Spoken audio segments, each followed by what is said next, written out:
வாருங்கள், நாம் இன்று சென்னை தரமணி கானகத்தில் உள்ள திருவீதி உலா அம்மனை காண செல்வோம், தரிசிக்க செல்வோம். வாருங்கள் வாருங்கள் பக்த கோடிகளே.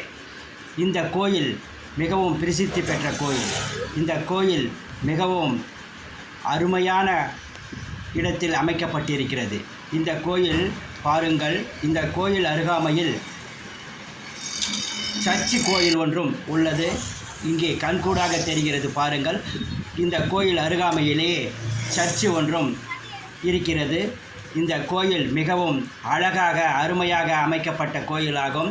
இந்த கோயில் மிகவும் பிரம்மாண்டமாக இங்கு காட்சி அளிக்கிறது. இந்த கோயில் பிரம்மாண்டமாக காட்சி அளிக்கிறது என்பதை கண்கூடாக நீங்களே பார்க்கலாம். பாருங்கள், எவ்வளவு அழகாக இந்த கோயில் வாசல் அமைக்கப்பட்டு இருக்கிறது. தார் ரோடிலே இந்த கோயில் அமைக்கப்பட்டு இருக்கிறது.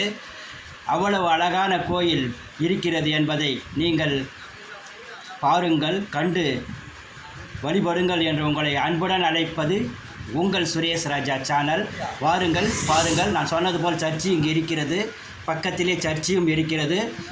சர்ச்சுக்கு செல்பவரும் செல்லலாம். விநாயகரை நாம் முதலில் தரிசித்துவிட்டு எப்பொழுதும் நாம் முதற் கடவுளான விநாயகரை தரிசிப்போம். முதலில் வாருங்கள், விநாயகரை தரிசிப்போம். விநாயகரை தரிசித்து நாம் அருள் பெறுவோம். சக்தி வலம்புரி விநாயகர் இவர்.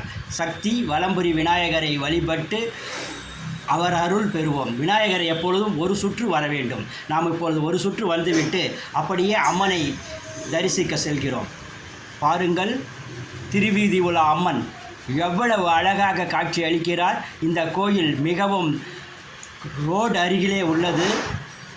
தரமணி கானகம் ரோடிலே உள்ளது. இந்த திருவீதி உலா அம்மன் கோயிலை வந்து காண வாரீர் என அழைக்கிறோம். திருவீதி உலா அம்மன் எவ்வளவு அழகாக இருக்கிறது பாருங்கள். இந்த கோயிலின் சிறப்பு என்னவென்றால், எல்லா கடவுளும் இந்த ஒரு கோயிலிலே அமைந்திருப்பது தான் மிகவும் முக்கியமானதாகும்.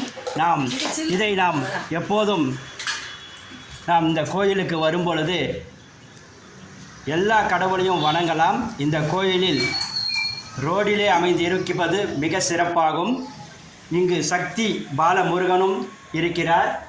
சக்தி பாலமுருகன் அழகாக அருமையாக வீற்றிருக்கிறார். அரச மரத்தடியில் கடவுள் இருக்கிறார். பக்த ஆஞ்சநேயரும் இங்கு இருக்கிறார். பக்த ஆஞ்சநேயரையும் நாம் வழங்கலாம் இந்த கோயிலுக்கு வந்தால். இந்த கோயிலின் வீடியோவை வழங்குவது உங்கள் சுரேஷ் ராஜா சேனல். இப்பொழுது பாருங்கள், ஊஞ்சலில் எவ்வளவு அழகாக அம்மன் வீற்றிருக்கிறார். இந்த ஊஞ்சலில் இருக்கும் அம்மனை கண்டு தரிசித்தால் உங்களுக்கு எல்லா துன்பங்களும் நீங்கும். கல்யாணம் ஆகாதவர்கள் கல்யாணமாகும், குழந்தை பிறக்காதவர்கள் குழந்தை பிறக்கும். அவ்வளவு சிறப்பு வாய்ந்த இந்த அம்மனை தரிசியுங்கள். இங்கு வந்து நவகிரகமும் பிரதிஷ்டி செய்யப்பட்டுள்ளது. நவகிரகம் பிரதிஷ்டி செய்யப்பட்டுள்ளதால் நீங்கள் வந்து இந்த நவகிரகத்தை 9 முறை வலம் வந்தால் உங்களுக்கு தோஷங்கள் தீரும் என்பது ஐதீகம். கால பைரவரும் இங்கு வீற்றிருக்கிறார் பாருங்கள். கால பைரவரை வணங்கலாம். பைரவரை வணங்கி உங்கள் எல்லா